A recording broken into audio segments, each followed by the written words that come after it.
Hi everyone, this is Veronica. आज का topic हमारा डिस्कशन का है न्यू मैरीगोल्ड वैरायटी जिसका नाम है अर्क शुभा, जिसको बैंगलोर के साइंटिस्ट ने डेवलप किया है।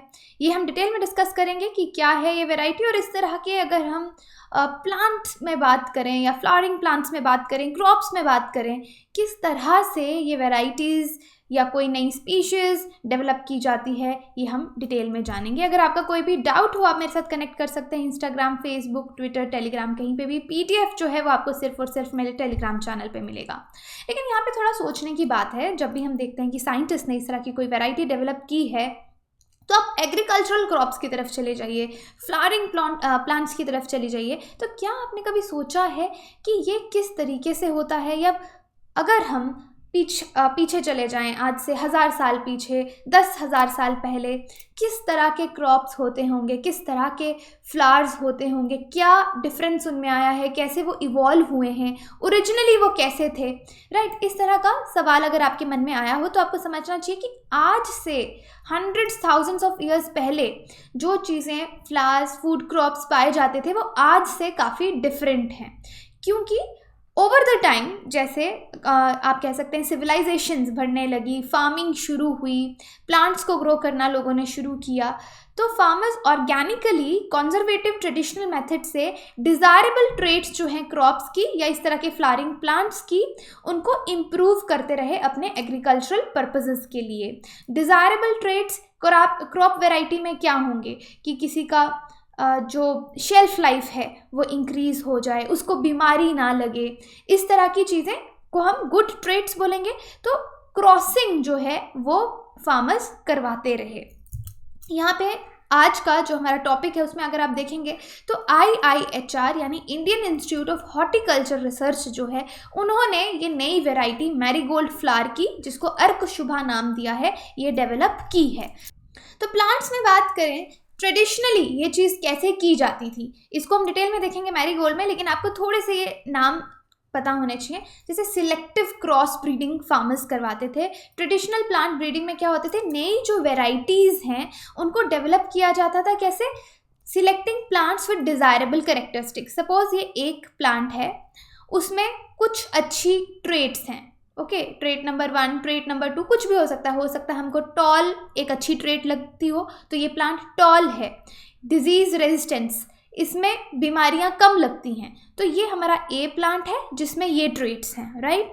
अब हम इसको यहाँ पे क्रॉस करवाते हैं एक ऐसे प्लांट के साथ जिसमें 2 और अच्छी क्वालिटीज़ हैं, कि शायद उसको ग्रो करने में टाइम कम लग रहा है, उसका कल्टिवेशन टाइम कम है, ओके, और इससे सपोज कोई फ्लावर्स इस तरह के बन रहे हैं जो बहुत ही खूबसूरत हैं और इसमें नहीं है, तो इस तरीके से दोनों वैरायटीज़ को क्रॉस करवाया जाता है। इसको सिलेक्टिव ब्रीडिंग का प्रोसेस कहते हैं।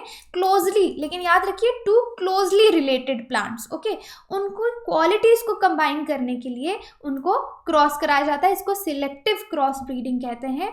और फिर जैसे मैंने आपको कहा, किस तरह के फीचर्स देखे जाते हैं कि रेजिस्टेंस है उसको पेस्ट से, डिजीज़ से, हाँ, क्लाइमेटिक कंडीशंस भी एक मेन चीज़ रहता है कि टॉलरेट कर सकते हैं वो किसी भी तरह के क्लाइमेटिक कंडीशंस को, या जहाँ पे हमें उनको ग्रो करना हो उस एरिया की, तो इस चीज़ को हम सिलेक्टिव क्रॉस ब्रीडिंग कहते हैं। लेकिन इसमें क्या होगा, ये चीज़ डीएनए लेवल पे हो रही है, हमको नहीं पता कि ज़रूरी नहीं है कि ये क्वालिटीज़ जो इनका ऑफस्प्रिंग होगा, जो इससे नया प्लांट डेवलप होगा क्रॉस ब्रीडिंग के बाद, उनमें ये वाले 2 क्वालिटीज़ भी और ये वाले 2 क्वालिटीज़ भी आएंगे ही आएंगे, उसकी श्योरिटी नहीं होती। इसलिए बार बार सपोज इसमें एक ही ट्रेट आई, फिर इसको फिर से क्रॉस करेंगे, तो इस तरह से ये प्रोसेस क्रॉस ब्रीडिंग का चलता है और डिज़ायरेबल ट्रेट्स एक जो है वो डेवलप, वो वाला प्लांट जो है वो डेवलप किया जाता है, वो वेराइटी डेवलप की जाती है। तो अगर हम बात करें कि मैरीगोल्ड की नई वेराइटी डेवलप हुई, तो इसके लिए हमें ये पूरा रिसर्च पेपर पढ़ना पड़ेगा कि क्या प्रोसेस साइंटिस्ट ने यूज़ किया। इसलिए मैं आपको थोड़ा सा सारे प्रोसेसेस बता रही हूँ कि क्या क्या रहते हैं।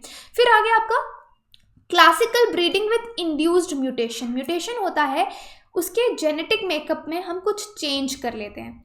तो यहाँ पे प्लांट ब्रीडर्स को 1940 में पता चला कि म्यूटेशन से मतलब अगर हम म्यूटेशंस किसी चीज़ से करते हैं, किस तरीके से प्लांट्स में कर सकते हैं, तो उसको म्यूटाजेनेसिस कहा गया। अब यहाँ पे क्या यूज़ करने लगे हैं म्यूटेशंस के लिए? रेडिएशन यूज़ करने लगे, केमिकल्स यूज़ करने लगे कि प्लांट डीएनए को हम थोड़ा चेंज कर सकें उसके बेसिक मॉलिक्यूलर सिस्टम पे, उसके जेनेटिक मटीरियल पे। तो यहाँ पे मेन मकसद क्या था ये चेंजेस लाने का? कि goal is to cause changes in the sequences of base pair of DNA. तो डीएनए के बेस पेयर आप नॉर्मल समझ लीजिए, ये हम डिटेल में कभी बाद में पढ़ेंगे डीएनए के बेस पेयर्स के बारे में, कि डीएनए में हमने कुछ ना कुछ चेंज लाना है, क्योंकि हमारे जो भी एक्सटर्नल कैरेक्टरिस्टिक्स रहते हैं वो सब किस पे डिपेंड करते हैं कि हमारा डीएनए से क्या कोडिंग हो रही है। अगर हम इसमें कुछ चेंजिंग लाएंगे तो अल्टीमेटली नई वैरायटी में हमको वो चेंज मिलेगा। तो जो रिजल्टेड प्लांट्स होंगे उनमें नए और डिज़ायरेबल कैरेक्टरिस्टिक्स होंगे जो कि जेनेटिक मटेरियल में मॉडिफिकेशन करके मिले। लेकिन ये कैसे हुआ? म्यूटेशन से। हमने कुछ केमिकल्स, रेडिएशन यूज़ किए। तो डेफिनेटली इस प्रोसेस के दौरान जो ब्रीडर्स हैं वो नए प्लांट्स ग्रो करेंगे, उनको इवैल्यूएट करेंगे, हर सीड जो प्रोड्यूस होगा उसको इवैल्यूएट करेंगे कि जो हमने चाहा वो हुआ या नहीं हुआ। तो ये दो method, selective cross breeding, classical breeding. और थर्ड और सबसे एडवांस तरीका नई वैरायटी डेवलप करने का है जेनेटिक इंजीनियरिंग ऑफ ऑर्गेनिज्म। तो यहाँ पे हम जीन जो है जेनेटिक लेवल पे जीन को ही रिकॉग्नाइज करते हैं कि ये जीन है जिसको हमने चेंज करना है। सपोज हमको रेड फ्लावर्स में रेड कलर का जीन मिल गया, येलो कलर का जीन मिल गया, या उसकी हाइट का जीन मिल गया, तो हम सीधा उस जीन को पकड़ेंगे, उसको एक्सट्रैक्ट करेंगे और उसमें चेंज करेंगे जेनेटिक टूल्स की मदद से। तो ये खुद में एक बहुत बड़ा टॉपिक हो सकता है कि ये किस तरीके से किया जाता है, लेकिन आप ये मेथड याद रखिए, जेनेटिक इंजीनियरिंग। तो यहाँ पे डायरेक्टली प्लांट का जीनोम जो जेनेटिक मटेरियल है उसमें चेंज किया जाता है, जीन को सिलेक्ट किया जाता है, एक्सट्रैक्ट किया जाता है और फिर उसको ट्रांसफ़र किया जाता है दूसरे प्लांट जीनोम में। यानी दो प्लांट्स हैं, हमको पता चल गया इसका जीन है जो हमको चाहिए, हम उसको निकालेंगे और इस प्लांट में इंसर्ट करेंगे। तो अब जो हम नया प्लांट बनाएंगे उसको हम बोलेंगे ट्रांसजेनिक प्लांट। ओके, इस तरह के जीन्स जब ऑर्गेनिज्म, और ज़रूरी नहीं है कि ये जीन प्लांट से ही लिया गया हो, हम इसको किसी और ऑर्गेनिज्म से भी ले सकते हैं, माइक्रो ऑर्गेनिज्म से भी ले सकते हैं। ओके, तो ऐसे वेराइटीज़ को हम ट्रांसजेनिक्स बोलेंगे क्योंकि उसमें डिज़ायर्ड जीन होगा और जो ट्रेट हम कंट्रोल करवाना चाहते हैं वो ट्रेट होगी। तो इस वजह से जो ब्रीडर है वो बहुत जल्दी इवैल्यूएट कर पाएगा प्लांट्स को और उन ट्रेट्स को सिलेक्ट कर पाएगा जो एक्चुअली चाहता है कि उसका प्लांट एक्सप्रेस करे। तो कभी भी जैसे मैरीगोल्ड की बात हुई कि नई वेराइटी डेवलप हुई है, तो इसी तरीके से साइंटिस्ट ने उस पर काम किया होगा। अब इसी वेराइटी के बारे में बात करते हैं। तो अर्क शुभा जो है इसमें बहुत ज़्यादा कैरोटीन कंटेंट है। कैरोटीन आपने सुना होगा गाजर में भी बहुत होता है, राइट?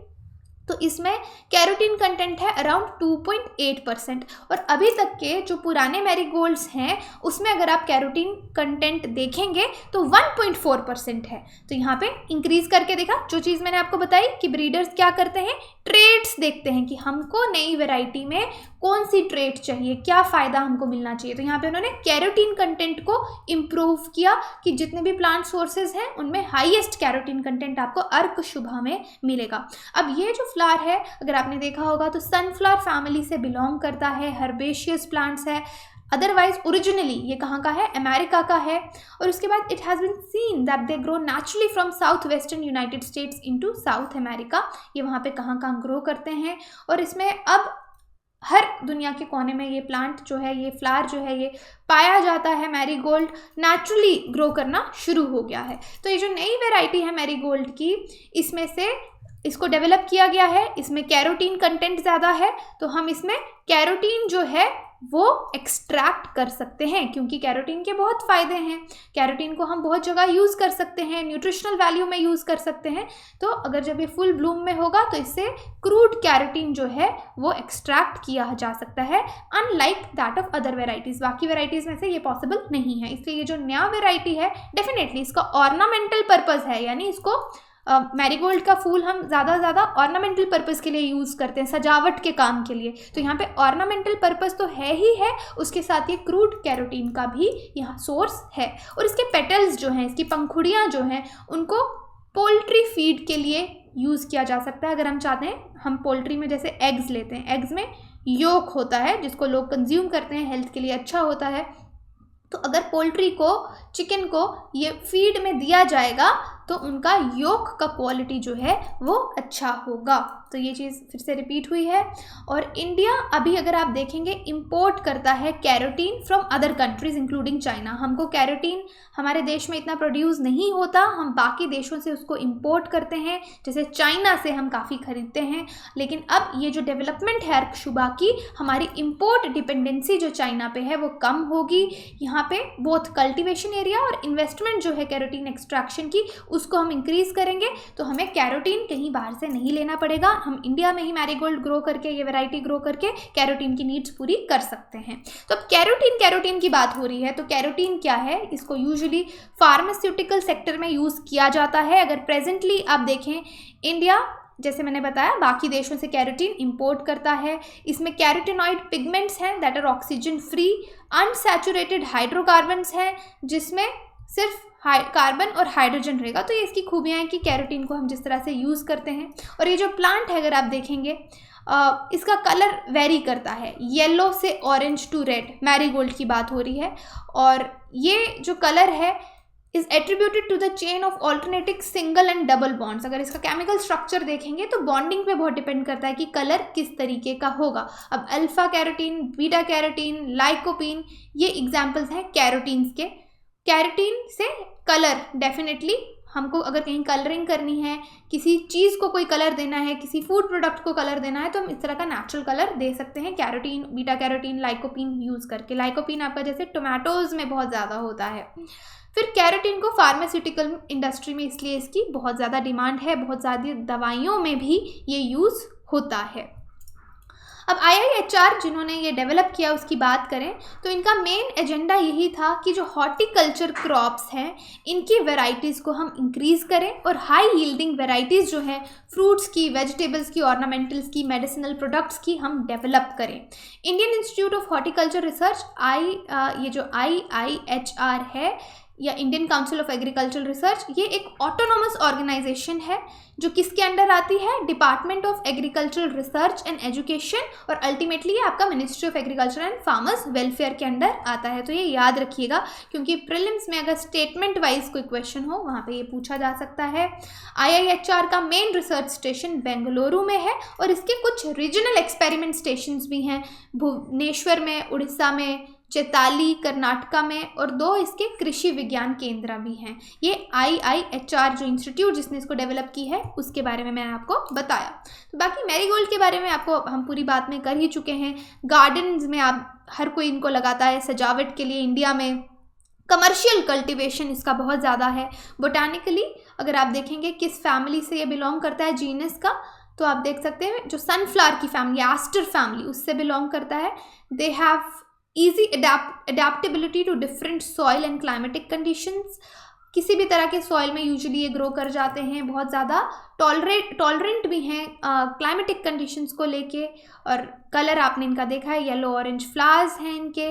और ये फूल जब इसको काटा जाता है तो काफ़ी देर तक ये सही रहता है, एकदम सूख नहीं जाता। तो ऑर्नामेंटल वैल्यू अभी तक इसकी बहुत थी, लेकिन अगर हम देखेंगे अब जो वैरायटी डेवलप हुई है उसकी फार्मास्यूटिकल वैल्यू भी बहुत ज़्यादा है। फार्मास्यूटिकल यानी इसकी मेडिसिनल वैल्यू अगर हम देखेंगे, कैरोटीन कंटेंट देखेंगे तो वो इसमें काफ़ी ज़्यादा है नई वैरायटी में।